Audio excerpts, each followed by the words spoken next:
मेरे अनुसार एकदम नए विषय पर बात करूंगा। कोशिश करूंगा कि जिस विषय पर आज का व्याख्यान है इसके साथ में न्याय कर सकूं।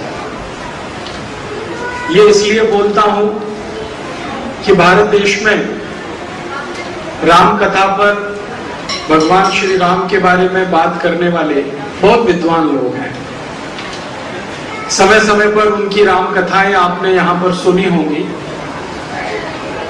इस विषय में मैं बहुत विद्वता नहीं रखता, लेकिन एक छोटा सा प्रयास जरूर कर रहा हूं अपनी दृष्टि से भगवान राम को समझने के लिए या राम कथा को समझने के लिए।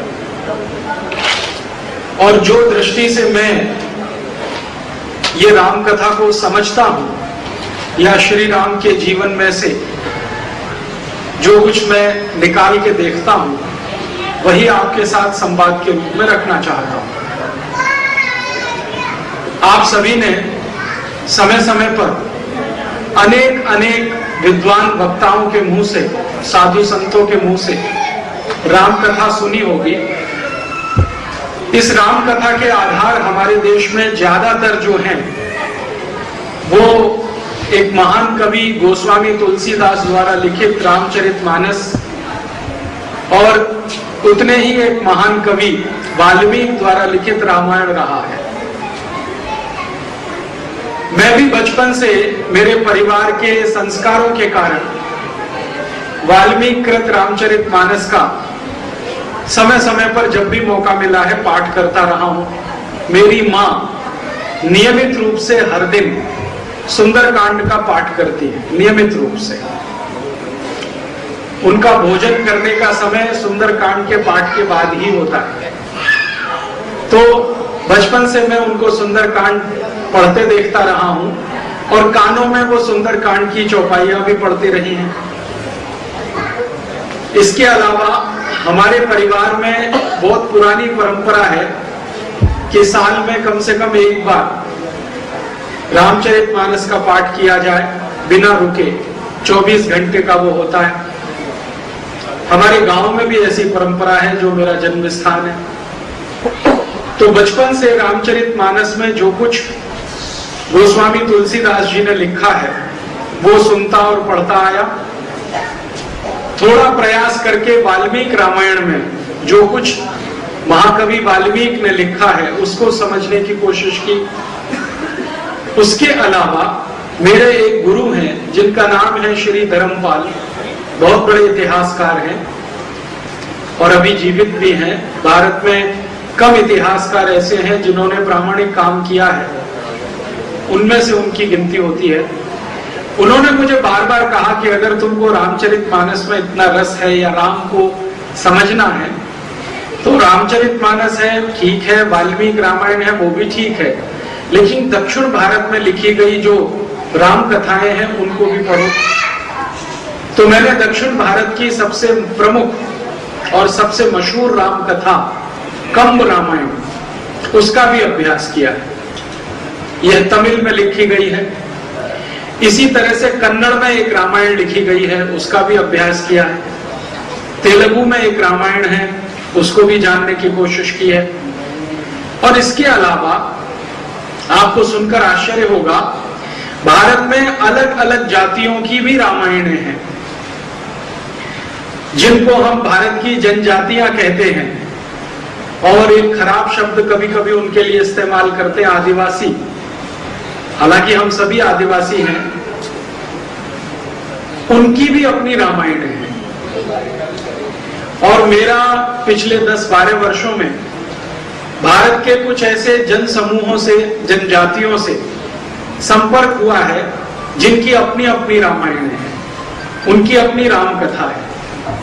तो अलग अलग जनजातियों के और जन समूहों के जो राम हैं और उनकी जो रामचरितमानस है या राम कथा है, उसमें से वाल्मीकि कृत रामायण है, उसमें से गोस्वामी तुलसीदास जी की रामचरितमानस, उसमें से भारत के अनेक अनेक महान लेखकों द्वारा समय समय पर भगवान राम के बारे में जो कुछ लिखा गया है उसमें से, जैसे हमारे देश में एक महान कवि हुए कालिदास, उन्होंने भगवान राम की कहानी लिखी है रघुवंशम, जो उनकी सबसे महत्वपूर्ण कृति है, संस्कृत में है और पूरे भारत देश में संस्कृत के विद्वानों के बीच में पढ़ी और पढ़ाई जाती है। उसमें से अलग अलग स्रोतों से श्री राम के बारे में और उनकी कथा के बारे में जो कुछ भी मैंने समझने की कोशिश की है, लगभग 1.5 से 2 घंटे में वो आपसे मैं कहूंगा। वैसे तो आप सब जानते हैं कि राम कथा कहना 2 घंटे में थोड़ा सा असंभव और दुष्कर कार्य है, क्योंकि मैंने सामान्य रूप से विद्वान वक्ताओं को देखा है 10 दिन, 15 दिन, 20 दिन, कहीं कहीं तो महीने भर राम कथा चलती है और उसमें भी वो मानते हैं कि समय कम पड़ गया। लेकिन मैं कोशिश कर रहा हूं कि 2 घंटे में या 1.5 घंटे में इस राम कथा का जो कुछ मेरे समझ में आता है वो आपसे मैं कह सकूं। और आज के इस कार्यक्रम का जो या व्याख्यान का जो शीर्षक है, राम कथा में अंतर्निहित वर्तमान समस्याओं के समाधान।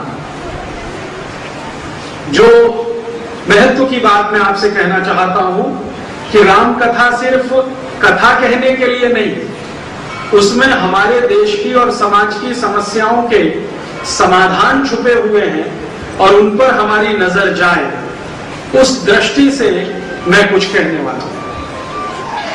भगवान श्री राम के जीवन के बारे में जो मैंने देखा, सुना, पढ़ा, उसको मैंने 2 हिस्सों में बांटा। एक हिस्सा है भगवान श्री राम के जन्म का और उनके जन्म से पूर्व उनके कुल के जन्म का, वो है, और जन्म के बाद फिर उनका विवाह होता है वहां तक का।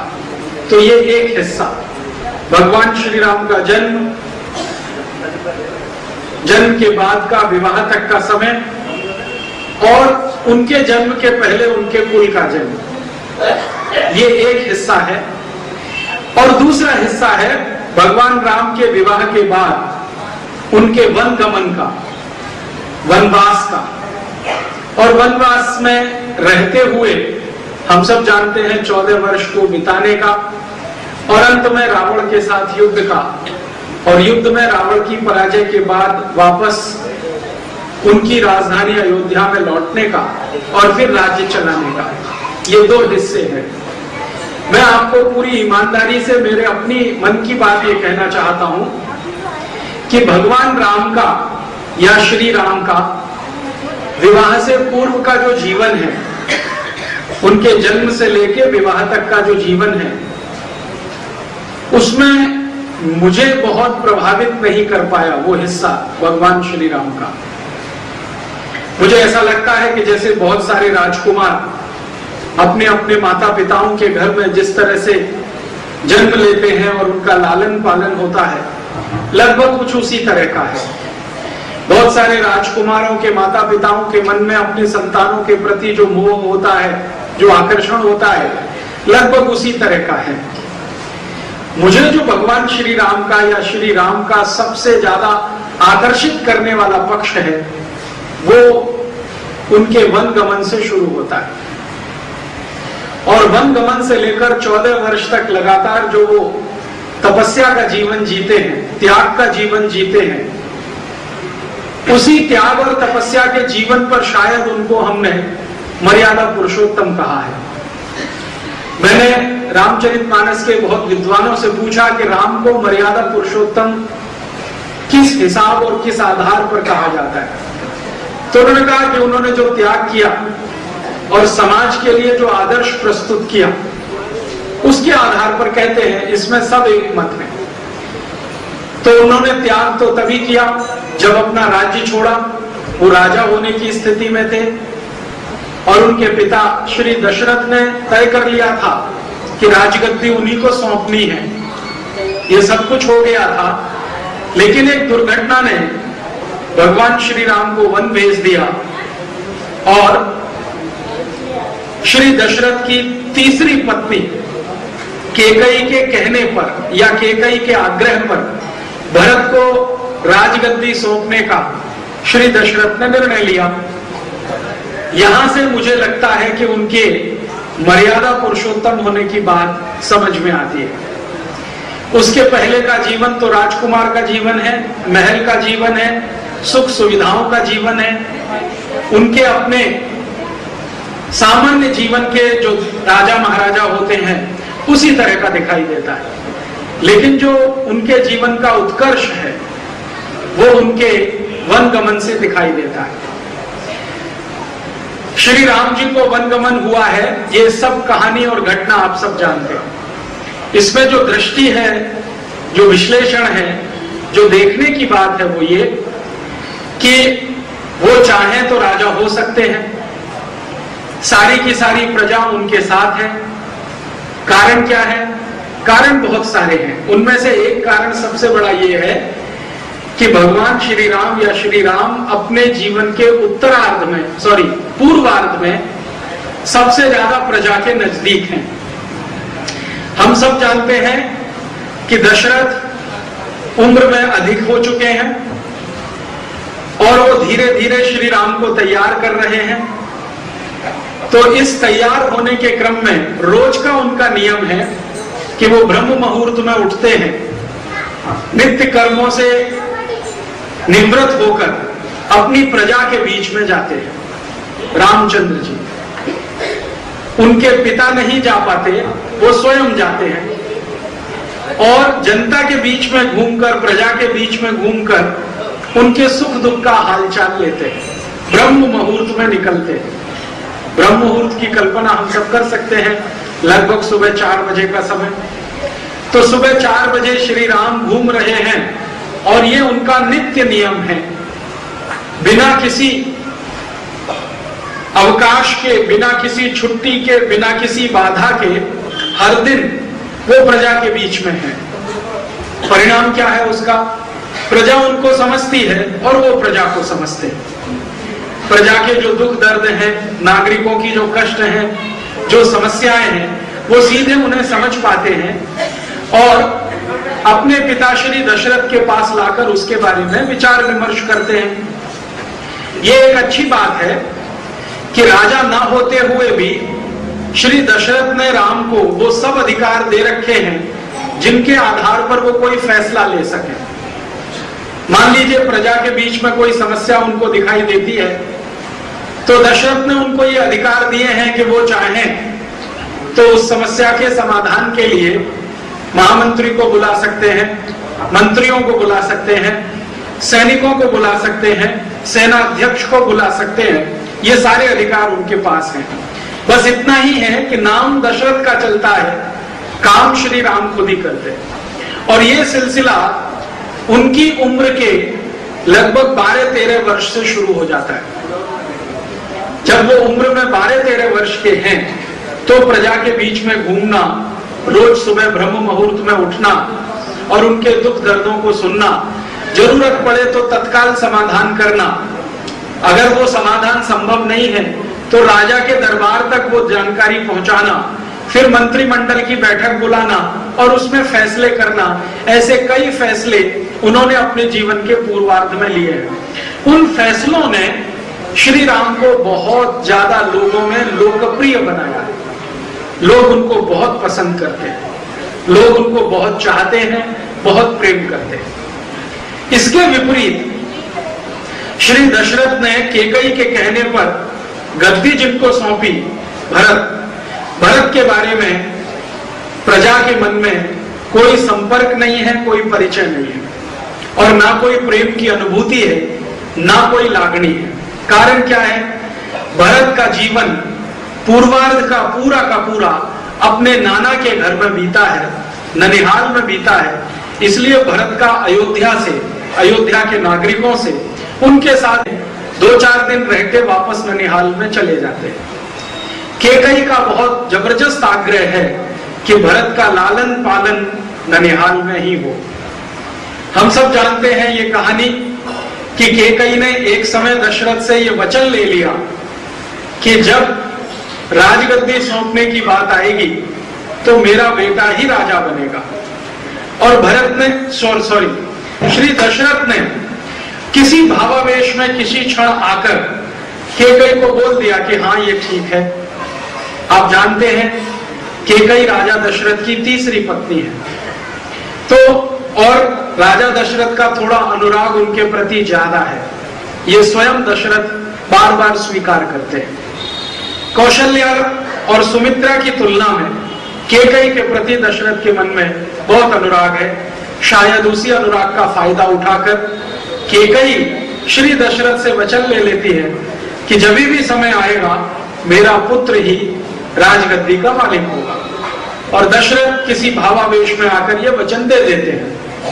अब ये वचन देने की कहानी अलग अलग रामायणों में अलग अलग है। जैसे हम रामचरितमानस और वाल्मीकि रामायण की बात करें तो किसी युद्ध की चर्चा आती है कि कोई युद्ध में दशरथ गए हैं, दशरथ के साथ कैकेयी भी गई है। उस युद्ध में दशरथ की जान कैकेयी ने बचाई है और उस जान को बचाने के संदर्भ में दशरथ ने उनको वचन दे दिया है और उस वचन के बदले में कैकेयी ने राजगद्दी भरत के लिए मांग ली है। ये एक है। दक्षिण की जो राम कथाएं हैं उनमें कुछ दूसरी बात है। उनमें ये बात है कि दशरथ बहुपत्नी प्रथा को मानने वाले व्यक्ति हैं। बहुपत्नी माने आप समझते हैं एक से अधिक पत्नियां रखना।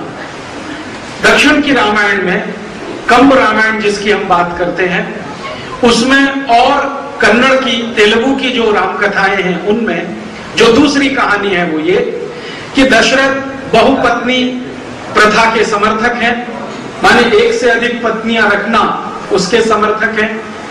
कहीं पर राम कथाओं में ये भी एक कहानी आती है कि चूंकि दशरथ को पहली पत्नी से कोई संतान की प्राप्ति नहीं हुई जल्दी, तो दूसरा विवाह किया और फिर तीसरा विवाह किया संतान प्राप्ति के लिए। एक दूसरी कहानी ये भी आती है। तो अलग अलग कहानियों के हिसाब से, लेकिन बात यह है कि दशरथ ने कैकेयी को वरदान माने वचन दे दिया है और उस वचन की पूर्ति करने के लिए भगवान राम को वन गमन है और भरत को राजगद्दी है।